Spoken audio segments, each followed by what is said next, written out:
Bismillahirrahmanirrahim. Assalamualaikum warahmatullahi wabarakatuh.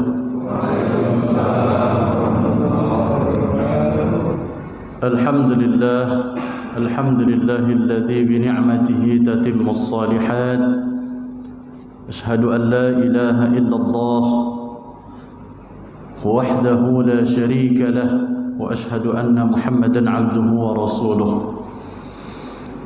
قال رب اشرح لي صدري ويسر لي أمري واحلل عقدة من لساني يفقه قولي فقد قال الله تعالى في كتابه الكريم أعوذ بالله من الشيطان الرجيم قالوا سبحانك لا علم لنا إلا ما علمتنا إنك أنت العليم الحكيم. Puji syukur sama-sama kita panjatkan kehadirat Allah Subhanahu wa taala yang hingga pagi hari yang sejuk ini kita masih sama-sama diberikan kenikmatan oleh Allah Subhanahu wa taala. Mungkin masih banyak di antara saudara-saudara kita yang saat ini mungkin masih tidur lelap, tapi Allah masih bisa meringankan langkah kaki kita untuk sama-sama menikmati salat subuh berjamaah di Masjid Al-Hidayah Topas yang sama-sama dimuliakan oleh Allah Subhanahu wa taala. Mudah-mudahan setiap langkah kaki kita, segala niat kita untuk mengisi ibadah di bulan Ramadan, Allah catat, Allah lipat gandakan menjadi amal mulia di hadapan Allah Subhanahu wa taala.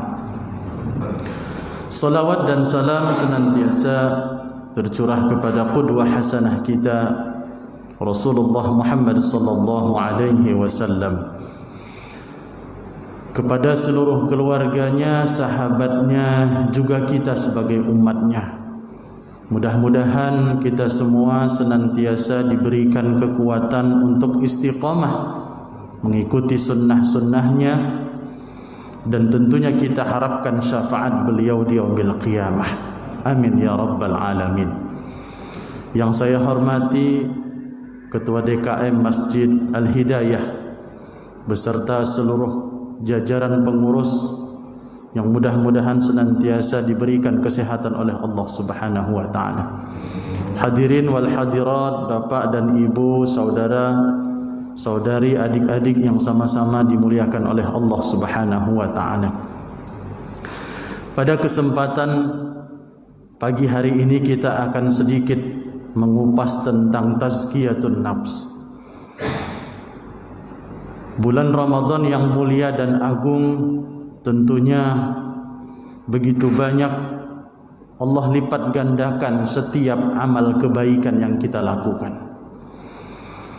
Bulan Ramadan juga bulan yang sangat dimuliakan dan diagungkan oleh Allah Subhanahu wa taala. Sehingga jangan sampai di bulan Ramadan ini kita sia-siakan setiap detik, setiap waktu yang telah Allah berikan. Dengan cara apa? Dengan thalabul ilmi, dengan belajar, dengan menuntut ilmunya Allah, dengan memperluas wawasan kita, keilmuan kita, dengan selalu istiqomah untuk belajar.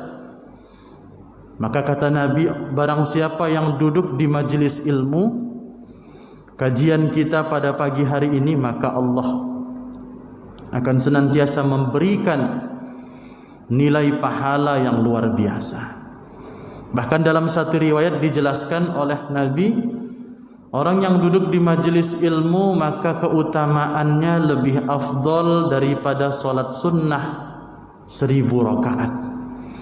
Kita bayangkan betapa pentingnya kita duduk di majelis ilmu, di majelis ta'lim, di majelis kajian seperti ini, sehingga mungkin kalau kita melaksanakan salat sunnah 1000 rakaat mungkin belum tentu sanggup kita laksanakan. Maka beruntunglah kita mengisi waktu dengan hal-hal yang seperti ini. Hadirin jamaah yang sama-sama dimuliakan oleh Allah Subhanahu wa taala. Kita akan mengupas tentang tazkiyatun nafs. Tazkiyatun nafs ternyata sudah Allah jelaskan di dalam Al-Quran. ada dalil naqli yang kuat, baik itu di dalam firman Allah Subhanahu wa taala maupun di dalam hadis Rasulullah sallallahu alaihi wasallam. Sehingga betapa pentingnya kita untuk selalu mensucikan jiwa, membersihkan hati dari segala macam penyakit yang ada di diri kita. Allah jelaskan di dalam Al-Quran surah Al-Jumu'ah, A'udzu billahi minasyaitonir rajim. Huwallazi ba'atsa fil ummiyina rasulan minhum yatlu 'alaihim ayatihi wa yuzakkihim wa yu'allimuhumul kitaba wal hikmah wa in kanu min qablu lafi dhalalin mubin. Kalimat yang sangat jelas Allah sampaikan di dalam surah Al-Jumu'ah ini, ada kalimat wa yuzakkihim, sesuai dengan kajian dan tema kita pada pagi hari ini, tazkiyatun nafs. Allah katakan di dalam Al-Quran, dialah yang mengutus kepada kaum yang buta huruf seorang rasul di antara mereka, yang membacakan ayat-ayatnya kepada mereka, mensucikan mereka dan mengajarkan mereka kitab dan hikmah atau sunnah. Dan sesungguhnya mereka sebelumnya benar-benar dalam kesesatan yang nyata. Ayat ini mengingatkan kepada kita bahwa kita sebagai manusia tentunya banyak kesalahan, banyak kekhilafan, banyak dosa, tidak terlepas dari dosa. Oleh karena itu Allah anjurkan kepada kita untuk selalu membersihkan hati dan jiwa kita. Bahkan Allah utus Rasulullah ke muka bumi ini untuk memperbaiki akhlaknya manusia. Ini artinya menjadi sebuah peringatan bagi kita bahwa diutusnya Rasulullah selain untuk memberikan keterangan yang nyata dan jelas di dalam Al-Quran, tapi juga untuk mensucikan umat yang terdahulu yang selama ini banyak unsur kesyirikan, banyak hal-hal yang selama ini jauh dari agama. Oleh karena itu Allah Subhanahu wa taala begitu jelas mengingatkan kepada kita. Lalu dalil nakli yang kedua adalah sabda Rasulullah. Rasulullah sallallahu alaihi wasallam menyampaikan dalam sebuah hadis sahih beliau, riwayat Imam Bukhari dan Muslim, wa inna fil jasadi mudghah idza saluhat saluhal jasadu kulluh wa idza fasadat fasadal jasadu kulluh ala wahyal qalbu. Hadis ini begitu masyhur di tengah masyarakat. Tapi kita harus fahami bahwa sesungguhnya Rasulullah mengingatkan, ingatlah bahwa dalam tubuh manusia, di dalam tubuh kita terdapat sepotong daging, segumpal daging, yang apabila daging itu baik, kata Nabi, maka baiklah seluruh anggota tubuhnya. Dan apabila ia rusak, maka rusaklah seluruh tubuh itu. Ingatlah bahwa sepotong daging itu adalah hati atau qalbu, atau jiwa. Dan inilah yang menjadi landasan betapa pentingnya kita untuk selalu membersihkan hati, mensucikan jiwa dari berbagai penyakit hati yang selama ini kita mungkin ada di dalam diri kita. Hadirin jamaah yang sama-sama dimuliakan oleh Allah Subhanahu wa taala. Lalu di dalam Al-Qur'an juga Allah ingatkan, ternyata kondisi manusia begitu banyak lalai. Lalai akan pentingnya untuk membersihkan hati. Walaqad dzara'na li jahannama katsiran minal jinni wal ins. Allah jelaskan di dalam Al-Quran bahwa sesungguhnya Di dalam neraka jahanam itu nanti mayoritas kaum jin dan manusia. Ini berarti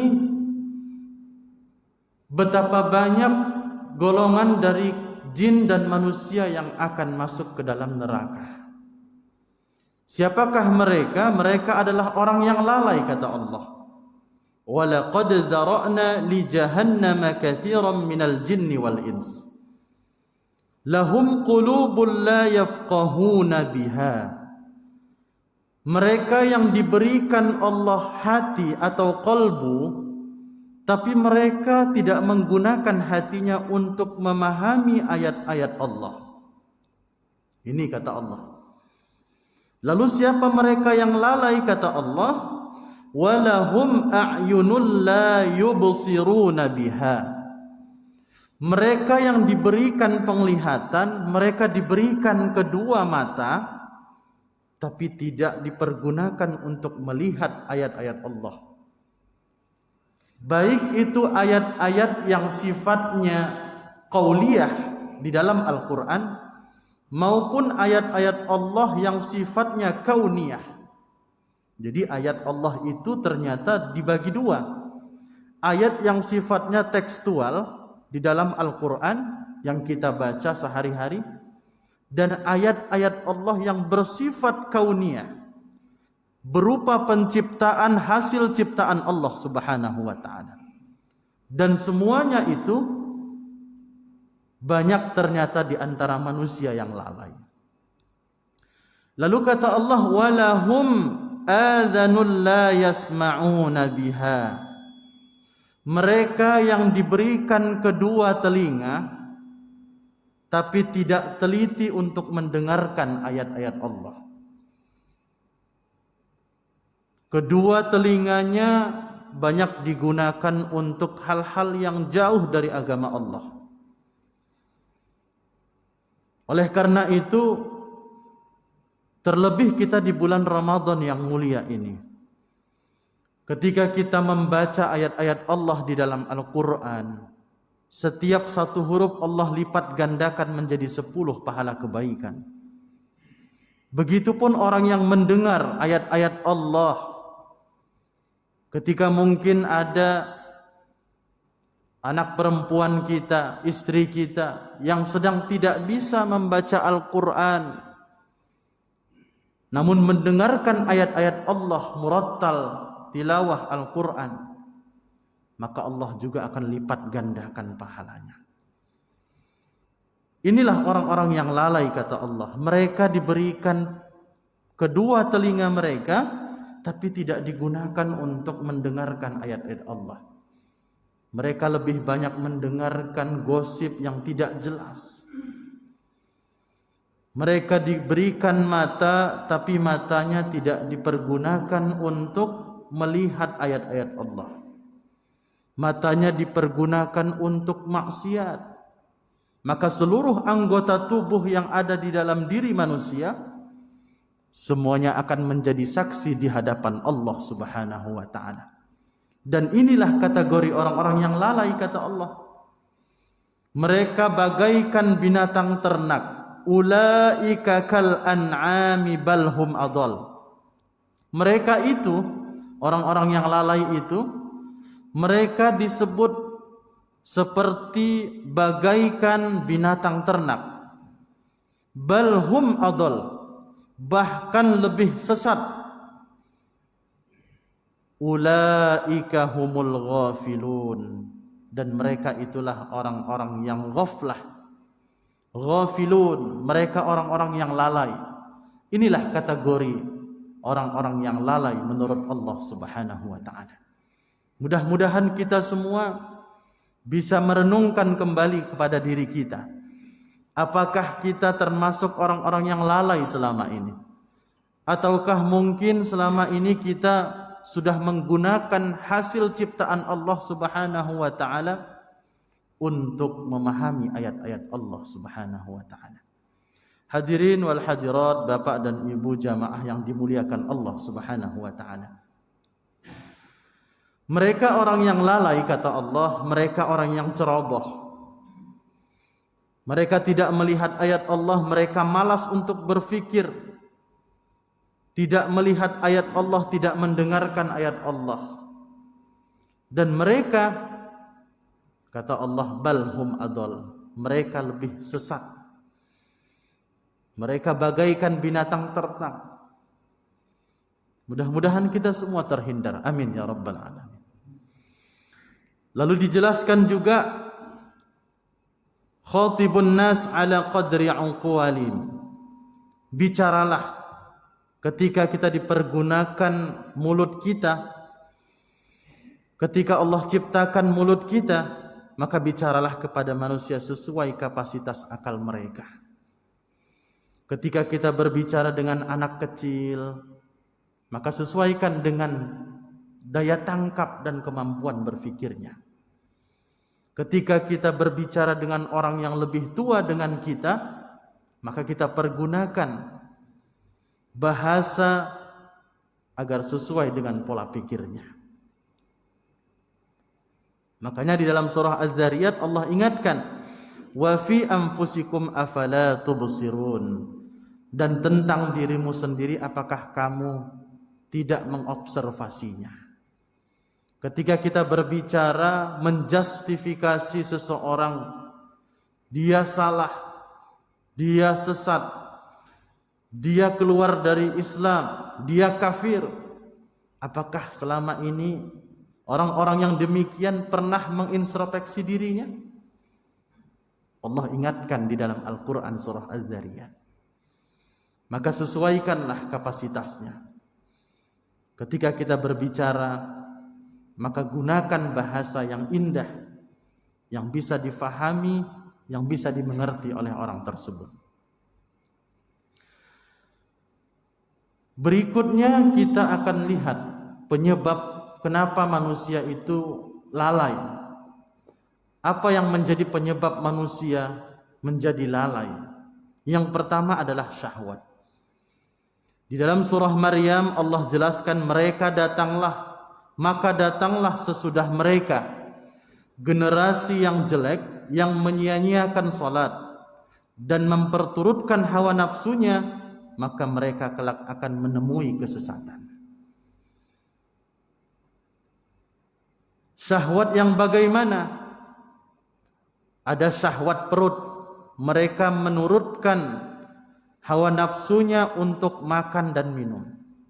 Padahal agama Allah Subhanahu wa taala mengingatkan, wa kulu washrabu wa la tusrifu. Allah mengingatkan, makanlah dan minumlah, wa kulu washrabu wa la tusrifu, dan janganlah berlebih-lebihan. Bahkan baginda Nabi Rasulullah mengingatkan, makanlah di waktu lapar, berhentilah sebelum kenyang. Tujuannya apa?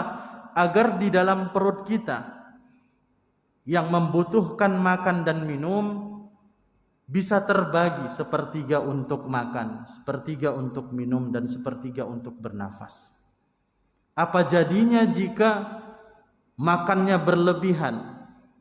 Apa jadinya jika minumnya berlebihan? Maka kondisi tubuh manusia yang memperturutkan hawa nafsunya, maka tidak akan baik bagi dirinya. Nabi sudah mengingatkan kepada kita, terlebih ketika kita saat ini di bulan Ramadan. Di hadapan kita, mungkin di saat berbuka begitu banyak makanan. Ada kolak, ada lontong, ada gorengan, ada kurma dan lain sebagainya. Tapi ketika Allah mengingatkan kepada kita, berpesan, maka wakulu washrabu wa la tusrifu, makanlah, minumlah, tapi jangan berlebih-lebihan. Lalu syahwat kemaluan. Syahwat kemaluan ini adalah manusia yang lalai memperturutkan hawa nafsunya, seksualnya, sehingga tidak terarah. Padahal menjaga syahwat kemaluan begitu penting, sehingga kita tidak salah arah. sehingga orang-orang yang memperturutkan hawa nafsunya tidak terjerumus kepada hawa nafsu syaitan. Oleh karena itu syahwat ini harus kita kendalikan. Lalu syahwat mulut dan telinga. Nah, ini biasanya mungkin banyak di antara kaum ibu-ibu, perempuan. Makanya harus menjaga mulut dan telinga. Jangan sampai ada ghibah, menceritakan kejelekan orang lain, menceritakan tentang orang lain yang belum tentu ada kebenarannya. Oleh karena itu, ketika kita melihat ada saudara kita yang menceritakan orang lain padahal belum tentu kebenarannya, maka kita ingatkan agar saudara kita tidak terjerumus ke dalam syahwat ini. Lalu syahwat mata, banyak tidur, malas-malasan, luar biasa. Apalagi kita suasana Ramadan, tidurnya manusia, tidurnya seseorang yang berpuasa itu adalah ibadah, kata Nabi. Namun harus kita fahami, tidur yang bagaimana yang bernilai ibadah. Ternyata tidur yang ketika kita sudah lelah dengan tilawah Al-Quran, mata kita sudah tidak sanggup untuk meneruskan ayat-ayat Allah untuk dibaca, maka kita sudah saatnya untuk mengistirahatkan mata. Jangan sampai ketika sudah sahur, salat subuh, tidur, nanti bangun zuhur. Ini banyak terjadi. Jadi perlu kita sama-sama ingatkan. Bagi keluarga kita, anak kita, harus kita ingatkan. Hadirin jamaah yang sama-sama dimuliakan Allah Subhanahu wa ta'ala. Orang yang memperturutkan hawa nafsu syahwatnya, kata Nabi, akan menutup qalbu atau hatinya. Innal mu'mina idza aznaba kanat nuktatun sauda'u fi qalbih. Riwayat Imam Ibnu Majah dijelaskan bahwa sesungguhnya orang yang beriman itu kalau ia berdosa maka terbentuklah bercak hitam di kolbunya. Berarti kalau ada penyakit hati di dalam tubuh kita, ada penyakit iri, dengki, hasud, ria, tidak senang dengan orang lain, sedikit saja, maka satu penyakit itu akan ada bercak hitam di dalam hati kita. Jika kita ingin membuktikannya, maka kita harus melihat, benarkah di dalam hati seseorang yang apabila dibelah hatinya akan terlihat bercak hitam. Maka ini Nabi sudah mengingatkan kepada kita.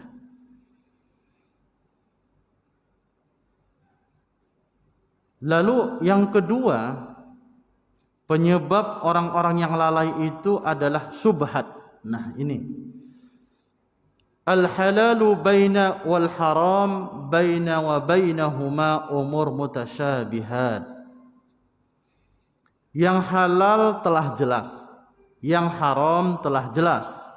Di antara keduanya ada perkara yang disebut dengan syubhat. Syubhat ini barang yang belum jelas, sesuatu yang belum jelas kepastiannya, dia posisi di tengah-tengah. Ketika kita menemukan satu contoh, ketika kita menemukan uang di tengah jalan, maka bagi orang yang tahu mana yang halal, mana yang haram, dia akan memperhitungkan apakah uang ini akan diambil atau dia umumkan. Ketika dia ambil, maka dia akan mengambil barang syubhat, barang yang belum jelas milik siapa. Ini contoh nyata. Dalam sehari-hari mungkin kita pernah menemukan benda apapun tatkala ketemu di jalan, ada sesuatu barang yang tertinggal di masjid atau di tempat-tempat umum. Ketika orang yang memikirkan ini yang halal, ini yang haram. Dia akan berpikir ini barang belum jelas milik siapa. Maka barang ini akan dia tanyakan, akan diumumkan. Bahkan akan dititipkan kepada orang yang bertanggung jawab. Misalnya di masjid dititipkan oleh pengurus masjid. Kalau barang itu dia bawa, maka dia telah membawa barang syubhat. Inilah menjadi penyebab orang yang lalai. Selain dari memperturutkan syahwat atau hawa nafsunya. Siapakah yang menjadi sumber? Nah, di dalam Al-Quran sudah jelas. Ternyata penyebab adanya syubhat, adanya syahwat yang selalu menggoda setiap manusia adalah sumbernya dari iblis. Iblis laknatullah alaih bahkan ketika di surga bersama Nabi Adam alaihi salam juga menggoda. Ternyata kalau kita lihat dan kita mendengar kisah Nabi Adam alaihi salam, ketika masih sendiri Nabi Adam masih sanggup, tidak tergoda dengan iblis laknatullah alaih. Tapi ketika dengan Hawa, Allah berikan pendamping Adam di surga, yaitu Hawa, tapi Allah tetap mengingatkan kepada Nabi Adam alaihi salam agar jangan mendekati buah khuldi. Kalau kita lihat sejarahnya, tapi ternyata apa? Nabi Adam alaihi salam ternyata tergoda. Padahal Allah Subhanahu wa taala sudah mengingatkan Nabi Adam dan Hawa ketika di surga, jangan sekali-kali mendekati buah khuldi. Tapi apa kekuatan iblis? Karena godaan iblis laknatullah, ternyata Adam alaihi salam tergoda. Qala fakhruj minha fa innaka rajim. Allah berkata, keluar kau dari sini, sesungguhnya engkau terkutuk sekali. Makanya iblis dikeluarkan Allah dari surganya. Wa inna alaika la'nati ila yaumiddin. Dan untukmu ada laknatku, kata Allah, sampai hari pembalasan. Lalu iblis berkata, ya Tuhanku, qala rabbi fanzirni ila yaumi yub'atsun. Iblis berkata kepada Allah, ya Tuhanku, beri tangguhlah aku sampai hari mereka dibangkitkan. Lalu Allah mengingatkan, fa innaka minal mundzirin. Sesungguhnya engkau termasuk orang yang ditangguhkan sampai hari yang ditentukan, itulah di hari kiamat. Berarti apa? Iblis laknatullah akan menggoda umat Nabi Muhammad sallallahu alaihi wasallam, bahkan keturunan Adam alaihi salam sampai hari kiamat. Berarti inilah penyebab datangnya syahwat dan syubhat yang terjadi di sekeliling manusia. Mudah-mudahan kita semua terhindar, karena syahwat akan selalu menggoda setiap manusia. Barang-barang yang syubhat juga akan selalu menggoda.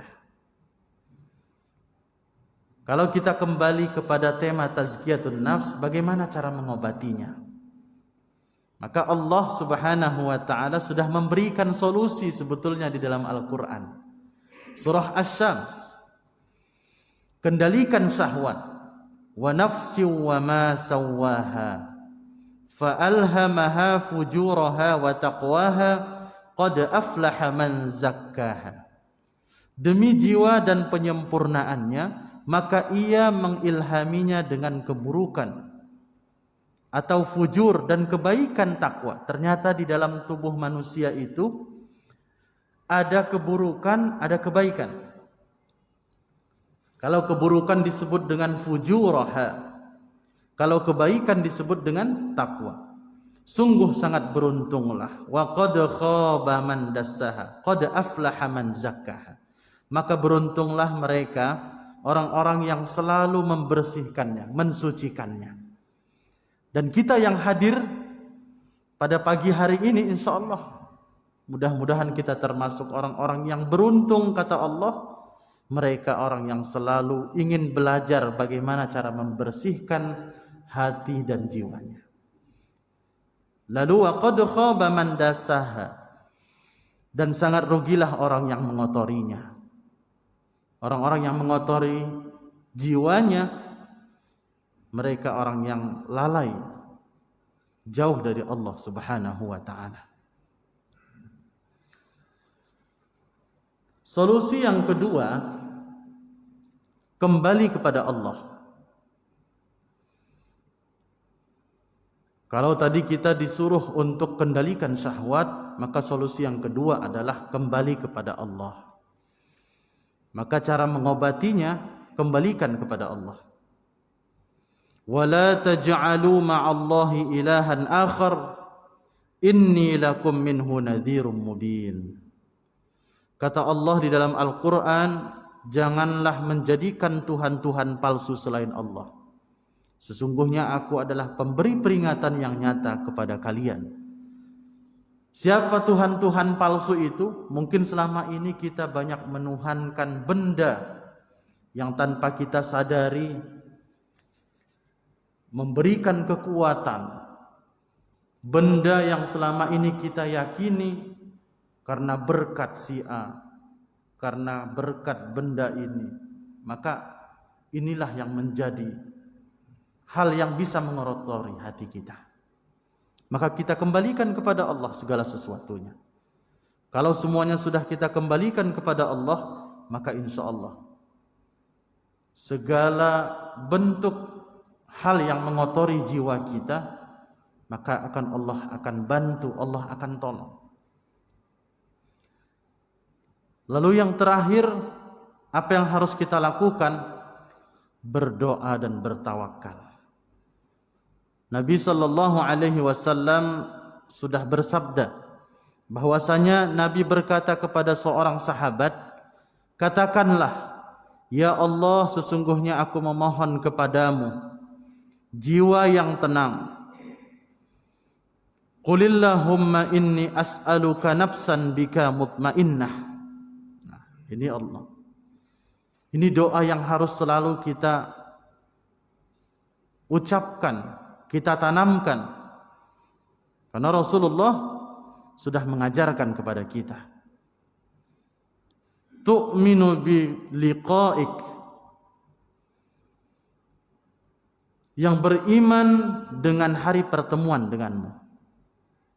Wa tarda biqda'ik, dan ridha terhadap ketetapanmu,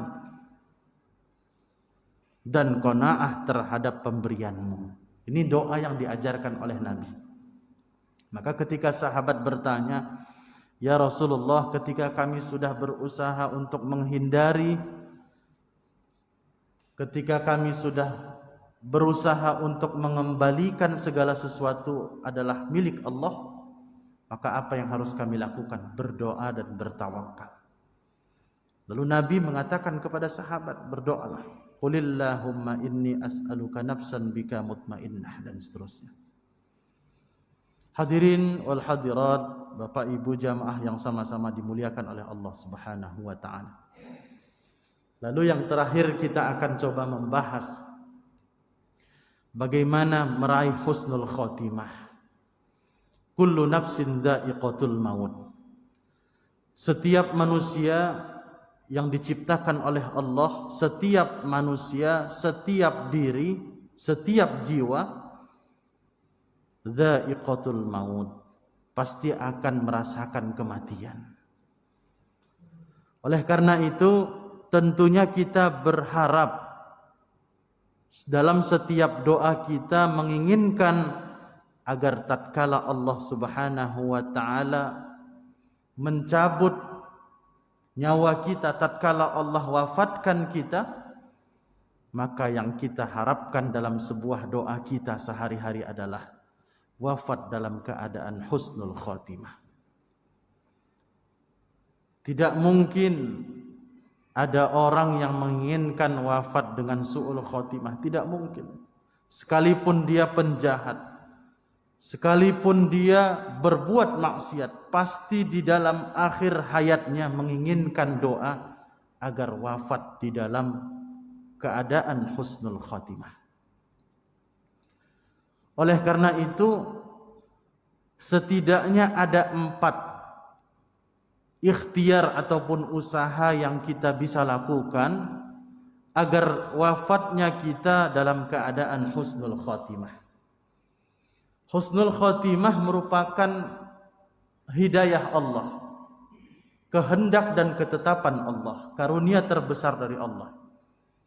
Walaupun kita sudah berdoa sekuat tenaga, maka tidak ada yang tahu secara pasti apakah Allah akan wafatkan kita dengan husnul khotimah.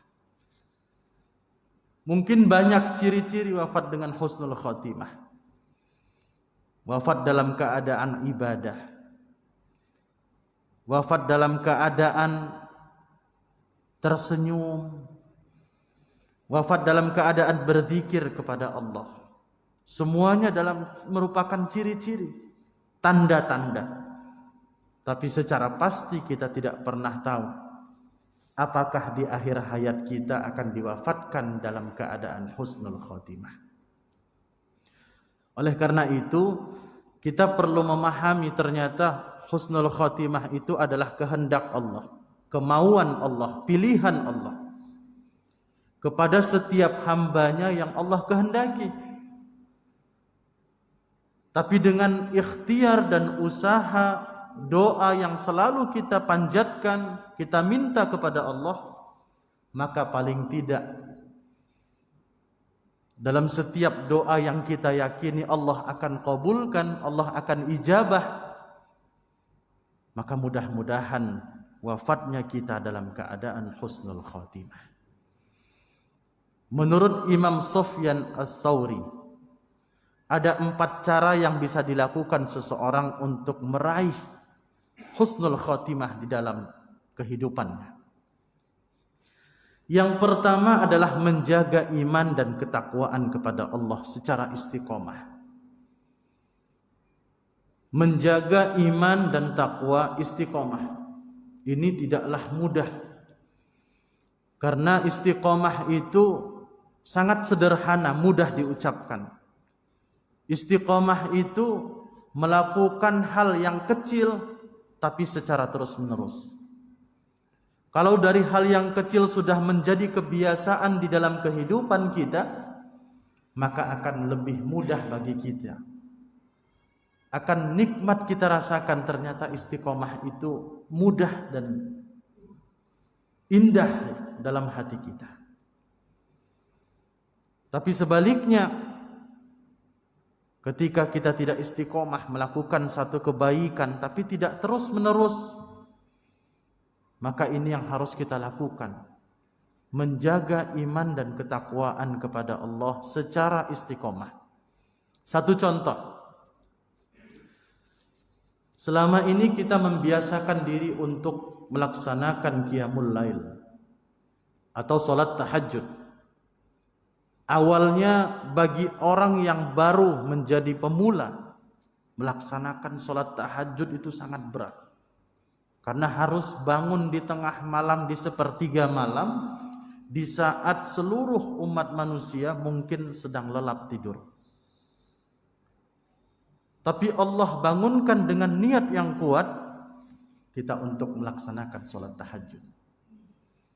Lalu tahapan awal yang kita harus lakukan adalah dengan melakukan latihan minimal 2 rakaat. Setelah istiqomah, setelah terus-menerus terbiasa setiap malam, maka kita tambah 4 rakaat dan seterusnya, 8 rakaat dan seterusnya. Ketika ini sudah menjadi kebiasaan di dalam kehidupan kita, ini contoh yang sederhana. Maka kita perlu menjaga iman dan ketakwaan secara istiqomah. Makanya salah satu doa yang diajarkan oleh Rasulullah Allahumma inni a'udzubika min an asyruka bika wa ana a'lam wa astaghfiruka lima la a'lam. Ya Allah, sesungguhnya aku berlindung kepadamu dari perbuatan syirik, menyekutukan Allah, sedangkan aku mengetahuinya, dan aku memohon ampun kepadamu terhadap kesyirikan yang tidak aku ketahui. Mungkin ada kesyirikan-kesyirikan yang kita lakukan tapi tidak kita sadari, sehingga Rasulullah juga sampai berdoa seperti ini. Apalagi kita sebagai hambanya, apalagi kita sebagai umatnya, manusia biasa yang tidak terlepas dari dosa dan kesalahan. Rasulullah saja yang sudah dijamin oleh Allah untuk masuk ke dalam surganya, ternyata tetap melakukan doa, tetap berdoa kepada Allah. Artinya ini menjadi hikmah terbesar buat kita, agar kita sebagai umatnya selalu berdoa kepada Allah untuk menjaga iman dan takwa secara istiqomah. Lalu yang kedua yang perlu kita lakukan agar wafatnya dalam keadaan husnul khotimah, berusaha sungguh-sungguh memperbaiki lahir batin. Sikap kita, perbuatan kita, ibadah kita. Oleh karena itu di dalam Al-Quran Allah ingatkan, inna salati wa nusuki wa mahyaya wa mamati lillahi rabbil alamin. Bahkan di dalam doa iftitah disebutkan kalimat ini, padahal sumbernya dalam Al-Quran. Sesungguhnya salatku, ibadahku, hidup dan matiku hanyalah untuk Allah. Ini yang harus kita tanamkan. Makanya kita diajarkan oleh Rasulullah agar selalu berusaha dengan sungguh-sungguh untuk memperbaiki lahir dan batin. Yang ketiga yang harus kita lakukan adalah senantiasa berdoa kepada Allah agar diwafatkan dalam keadaan iman. Dalam surah Yusuf, ketika Nabi Yusuf memberikan contoh doa husnul khotimah, ternyata tawaffani musliman wa alhiqni bis salihin. Wafatkanlah aku dalam keadaan Islam dan gabungkanlah aku dengan orang-orang yang saleh. Nabi Yusuf berdoa kepada Allah. Lalu dalam surah Ali Imran ayat 102, wala tamutunna illa wa antum muslimun. Allah ingatkan juga, wahai orang-orang yang bertakwa, ya ayyuhalladzina amanu taqullaha wa la tamutunna illa wa antum muslimun. Ittaqullaha haqqa tuqatih. Bertakwalah kalian kepada Allah dengan sebenar-benarnya takwa. Wa la tamutunna illa wa antum muslimun. Dan janganlah engkau wafatkan, dan janganlah engkau matikan kami dalam keadaan tidak beragama Islam. Oleh karena itu kita harus selalu berdoa kepada Allah, meminta kepada Allah agar kita diwafatkan dalam keadaan husnul khatimah, dalam keadaan muslim, dalam keadaan beriman kepada Allah. Yang terakhir, senantiasa berzikir kepada Allah dalam keadaan apapun. Ittaqillaha haitsuma kunta. Oleh karena itu Rasulullah mengingatkan kepada kita, takwa itu bukan hanya, ternyata makna takwa itu bukan hanya tunduk saja, tapi makna takwa juga takut. Takut ternyata Allah Subhanahu wa taala sedang mengawasi setiap yang kita lakukan selama hidup di dunia.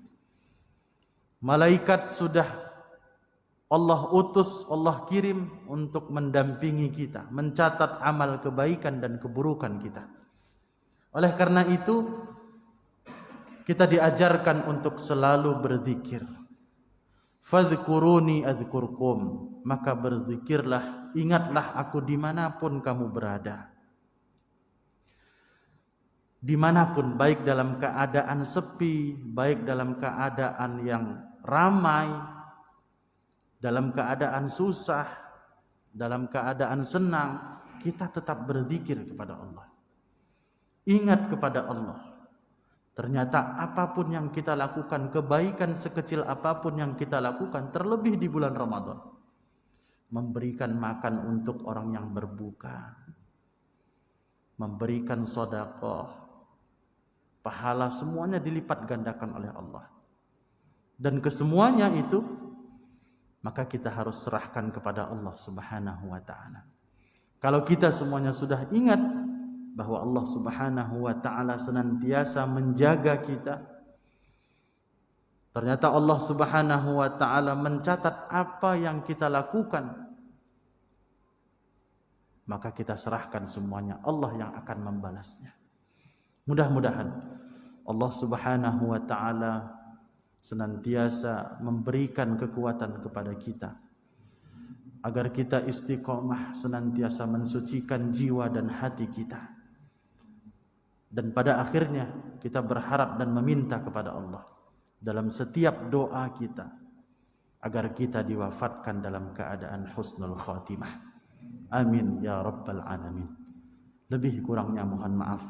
Akhirul kalam, billahi taufiq wal hidayah. Wassalamualaikum warahmatullahi wabarakatuh.